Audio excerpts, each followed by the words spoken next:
am Linda Krenicky. My pronouns are she and her.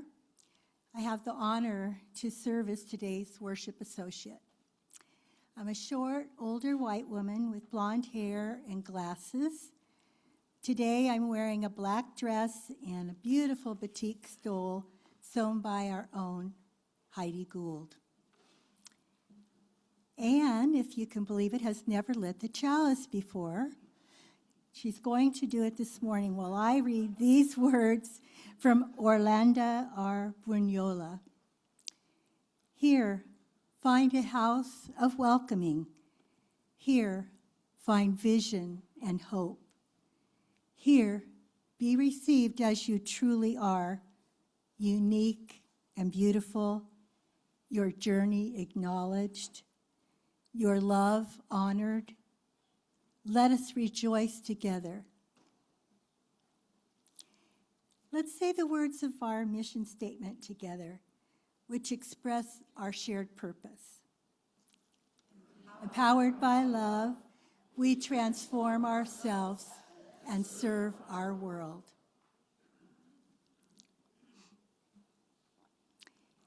July is Disability Pride Month, a celebration of disability identity, culture, history, and the ongoing work of creating a world where every person belongs and where every person can flourish.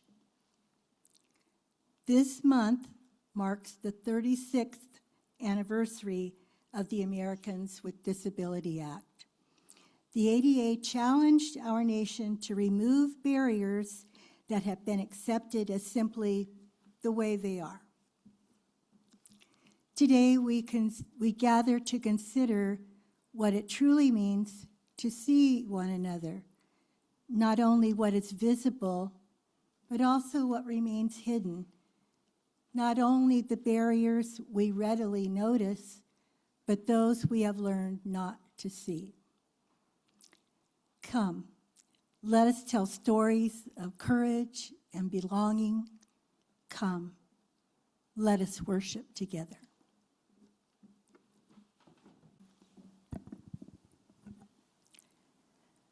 We live in a world ripe with ableism that affords access and embrace to those whose bodies and minds function in certain ways and not others.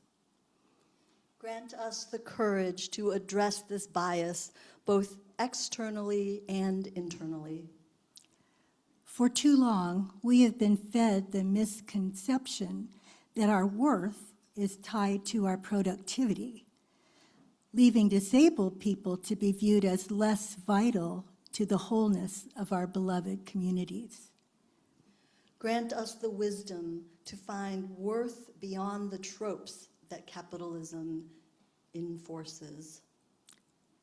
Throughout history, we have observed leadership, professionalism, and prophecy through an ever-narrowing scope that uplifts the temporarily non-disabled and diminishes the strengths of disabled voices. Grant us the insight to witness, to receive, and to honor all ways of leading. Faith communities fought against the Americans with Disabilities Act in the name of historic preservation. These actions remain wounds in the hearts of our disabled brethren. Grant us the will to atone for how we have chosen to lay down inclusion at the altar of privilege. For those seeking a diagnosis, the newly diagnosed, and those who bear the scars of medical trauma, may they be loved out loud and sacred space be held for the gravity of their stories. For those harmed by religious stories, prayers, and infantilization that frame disability as an inherent flaw, may they find affirmation and healing in our community. For caregivers, loved ones and advocates who fight as allies for the dream of an accessible world. May they find the strength to uphold them when they need respite and companionship in this fight. For our own fears of disability and internalized ableism, may we silence these fears with action that leads to a life of thriving for all, no matter our limitations or our needs. These words from Laura McGuire. Good morning. My name is Steve Kuzma.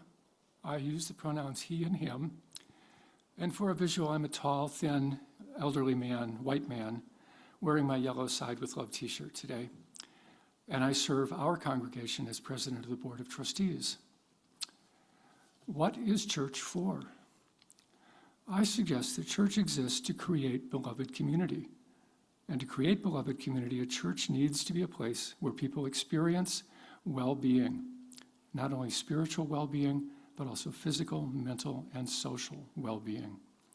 In order to do this, church must be accessible for everyone, especially those living with disabilities of all kinds. To be accessible for all, there are the physical needs of ramps and automatic doors and grab bars, the digital needs of making websites and apps perceivable and usable by all, the use of Braille signage, American Sign Language interpretation, and T-loops for hearing aids, and providing information in plain language utilizing visual cues and simple layouts to aid comprehension. We at UUCE already do many of these things, and as a community, we strive to do more all of the time. But what else? What's next? Let's consider ableism. I'm going to start with a story. Two young fish are swimming along the reef on a nice day, and as they pass an old fish, she asks, "How's the water?"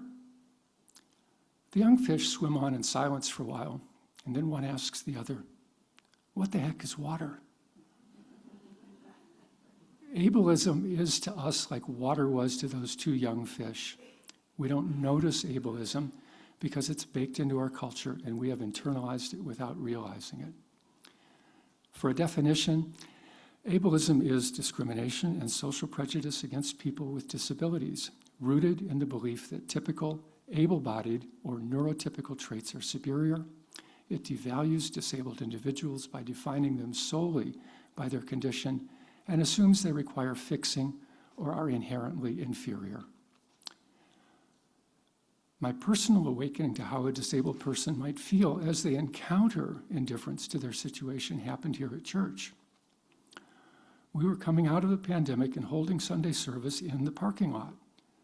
I sing in the choir, and we were performing that beautiful, sunny morning. We had 10 by 10 shelters up to provide shade, but the tenors wound up outside of the shade. My skin does not like the sun. I get sunburn. As a child, I once had second-degree burn on my arms, producing scars that lingered for years. As an adult, I've had 3 Mohs surgeries on my face and ear to remove skin cancer. Tomorrow morning, I'm going to have Mohs surgery, 1 more surgery tomorrow. But on that Sunday, I decided to not disturb the service by leaving. And as I sat there feeling upset by my situation, it occurred to me that this was the sort of situation that somebody with a disability faces all of the time. It was a sobering moment for me. What can we do to help? We can start by waking up to our internalized ableism and to the institutional ableism and cultural ableism present in the world that we live in. We can go further by becoming an ally. We can practice allyship in the world by respecting boundaries and asking before offering help or assistance, by listening to disabled voices and centering their experiences in discussions that affect them, and by advocating for inclusive environments, accessible workplaces, and equal opportunity. Here at UUCE, we can attend meetings of the Accessibility Task Force, the ATF, to try to find ways to meet the needs of our fellow congregants with disabilities. Two specific desires of the ATF are increased carpooling and inclusion in disaster preparedness. The ATF meets in the chapel and on Zoom on the third Thursday of every month. Everyone is welcome. Here are their words from our website. We gather together to share our stories, not because disabled people are particularly special, but because the normality of our lives is not always a part of the narratives we hear. If you support justice and inclusion for people with disabilities, whether you have a disability or not, whether you are in Eugene or not, whether you are a UUCE member or not, we invite you to join us as we celebrate the diversity and beauty of our lives. The Accessibility Task Force seeks to educate members and friends of the church on a variety of disability topics, as well as advocate for the needs of congregants and bring about change that will make UUCE more accessible for all. I think that with a little awareness, each of us can be an ally and work to strengthen this beloved community. My hope is that each person who comes through our doors can have as full and rich and deep an experience of church as anyone else. That regardless of ability, we all have access to the same sense of well-being that church can bring to us. Thank you. Next up is David Oakes from the Accessibility Task Force.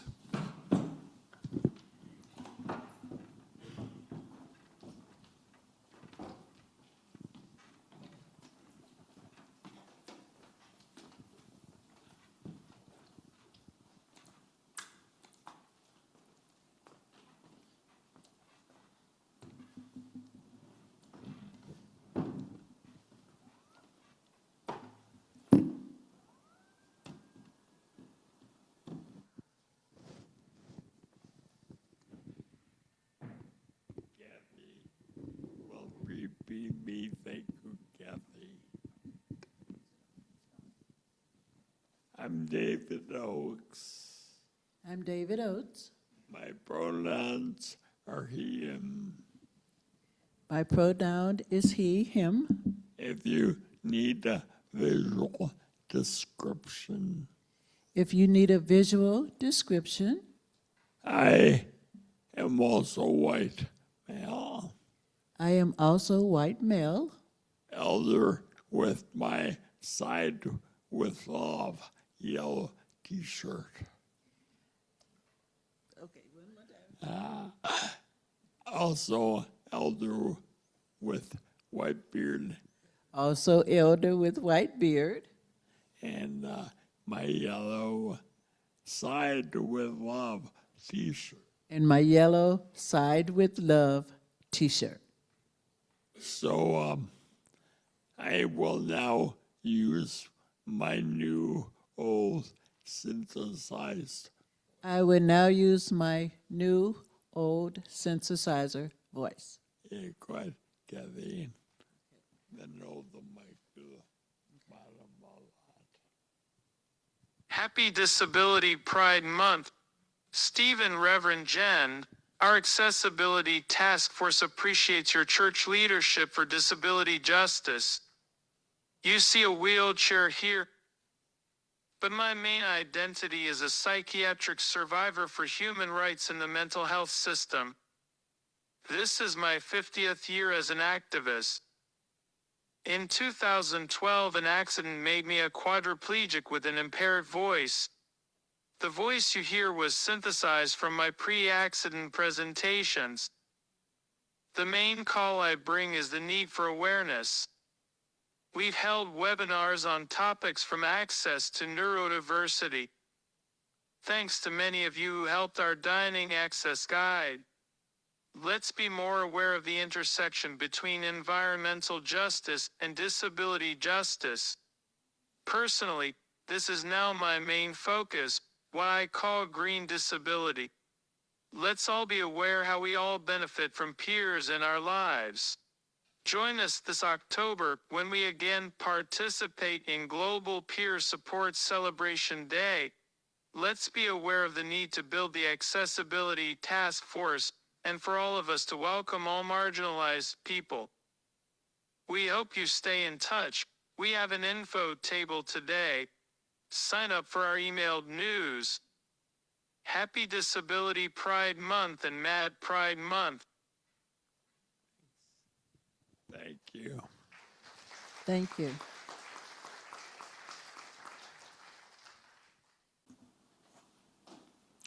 In the spring of 1990, the Americans with Disabilities Act was stuck in legislative limbo. Frustrating advocates who had spent years working toward this landmark civil rights bill. Organizers with ADAPT, that's the American Disabled for Accessible Public Transit, had been protesting for decades, and they were not about to lose hope when they were so close. One of ADAPT's founders was a Presbyterian minister named Wade Blank. He discovered his passion for civil rights while marching with Martin Luther King Jr. in Selma. Years later, while working alongside people with physical and intellectual disabilities, he found his true calling as an advocate for disability justice. The people he worked with and knew and loved lived in nursing homes, and he believed that a person's life should not be unnecessarily restricted simply because society failed to support them in the way they needed to participate fully in the world. Throughout the 1970s and the 1980s, Reverend Blank helped to inspire a national movement for equal access, especially in the area of public transportation. Then, on March 12, 1990, ADAPT led a procession of more than 500 people traveling from the White House to the west side of the U.S. Capitol building, where there is a grand marble staircase, 83 steps, waiting for them. When they arrived, dozens of demonstrators left their wheelchairs, dropped their crutches, set aside their walkers, and began to crawl up those steps.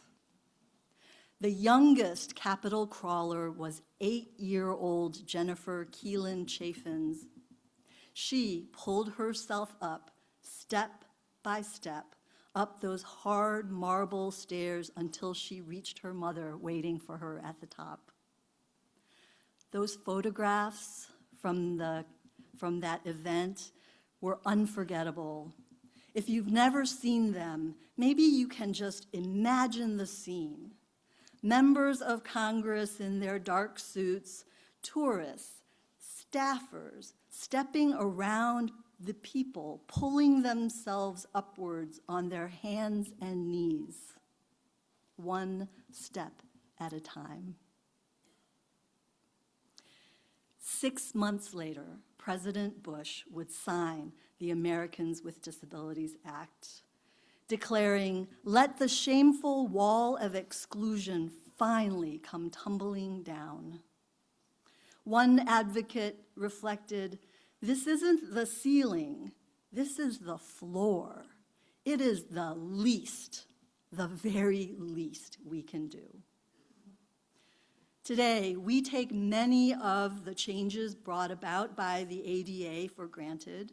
It turns out that making public spaces acceptable is not only good for people with disabilities, it is good for everyone. Ramps and curb cuts, elevators in train stations are helping everyone. They make life easier for parents pushing strollers, travelers rolling their luggage, workers moving carts, and older adults. When we design for people who have been excluded, everyone benefits. The ADA changed far more than buildings. It changed the questions we ask whenever we build community. As this congregation designed the building, accessibility was at the forefront. Accessibility asks practical questions, like, can you enter this building if you're on wheels? Can you come up to speak at the pulpit with this step up?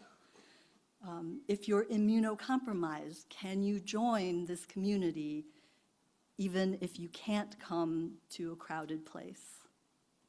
As we deepen our understanding of our Unitarian Universalist values of love and equity and justice, I believe that we are invited to move beyond accessibility toward true disability justice, not simply removing barriers, but widening the circle of belonging.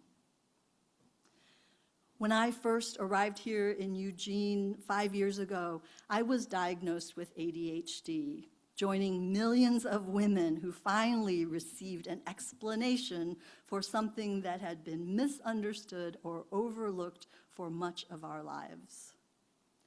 Many of our disabilities just can't be seen. Chronic pain, autism, PTSD, traumatic brain injury, long COVID, depression, hearing loss, epilepsy. I wonder if you feel comfortable and if you're able, would you raise your hand if you live with a disability? Yeah, we are not alone. Even after decades of advocacy, there's still shame attached to our bodies. What they look like, what they can or cannot do, what they have endured, and how they move throughout the world. So my mom has been suffering from significant back pain, and during a recent visit, she agreed to go to the zoo with us, even though she can't walk very far anymore. We told her that we would rent a wheelchair for her and push her around the park. And she said no several times. Oh no, I'll be fine. I'll just sit on this bench and wait for you as you go through the park. When I asked her, she finally gave in and she said, I don't want to because I don't like the way it makes me look. Yeah. We did finally convince her to use the chair, and she had a great time. And I gained a different, important perspective as I kept thinking about where her head was in relation to all the things in our made world. My mother belongs to that generation that learned to hide disability because it was associated with moral failure, weakness, or shame. I am so glad that is changing. I feel great hope when I look at this post-ADA generation, like the author and illustrator of We Are the Scrappy Ones. They are teaching us new ways to revere every body. For centuries, disabled people were placed in institutions where they would not be seen. But today, more people are living independently and participating fully in their life. But that doesn't necessarily mean that we have learned how to see beyond our innate or learned ableism. At this year's General Assembly, one panel discussion began without any captioning or ASL interpretation. No one spoke up, except for the person who really needed that technology. No one spoke up, including me. I didn't notice. And I want to notice. I really do. I want to be someone who notices what others have learned to overlook. These days, it's easy to lose sight of what government can do. So much of the headlines are just filled with power and wealth and self-interest. Yet the Americans with Disabilities Act showed us what is possible when a democracy organizes itself around human dignity. The ADA is not simply a law, it is moral imagination. It asks not how can a person with disabilities fit into the world as it is, it asks how can we build a world where everyone belongs. That work certainly is just starting. Sadly, this current administration seems to view civil rights as kind of a nuisance.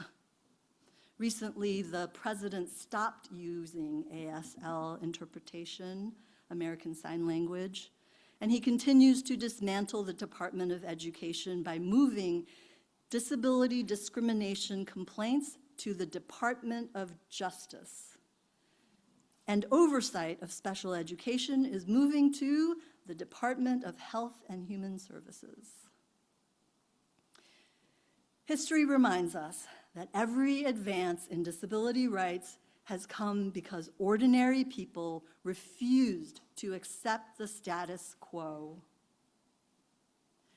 You remember in the book, on the last page, there were several faces. One of those faces was Judy Heumann. What a great name.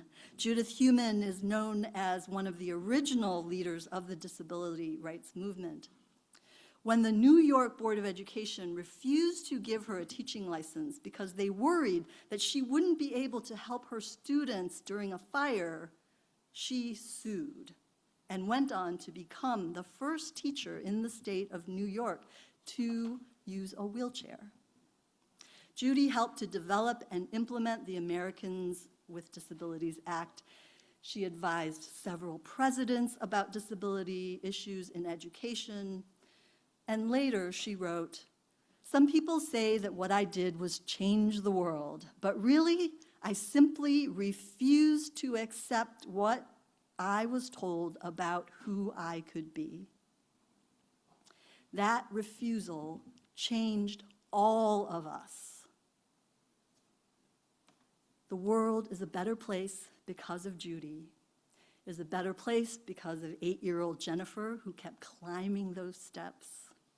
The world is better because 14-year-old Allie Bain, who lived with Crohn's disease, helped draft a new state law that allows people to access employee restrooms in buildings. Now, these restrooms are usually closed to the public, but in the states that have passed Allie's law, including Oregon, if you have a specific condition, you can use those restrooms. The world is a better place because of Ralph Braun, who started using a wheelchair when he was 14 years old. He later started a company that makes all kinds of scooters and ramps and lifts and modifications for vehicles, allowing people with limited mobility to drive with their hands or to be transported safely in a van. And because of those innovations, we can see our friends here today in the sanctuary.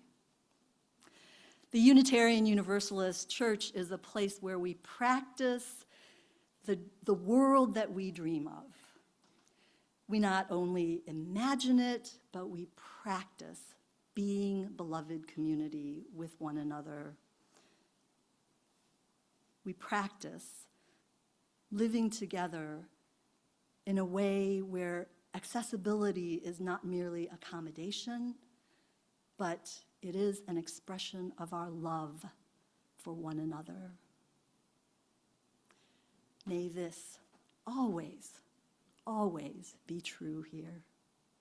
Amen.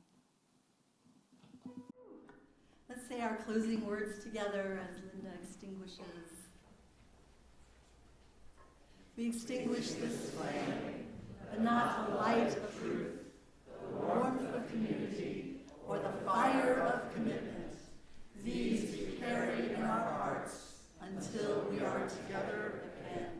And now as you go out into this fresh morning, this fresh day, may the love that overcomes all difference, that heals all wounds, that puts to flight all fears, that reconciles all who are separated, be in us and among us, now and always. Go in peace, my friends. Go in love.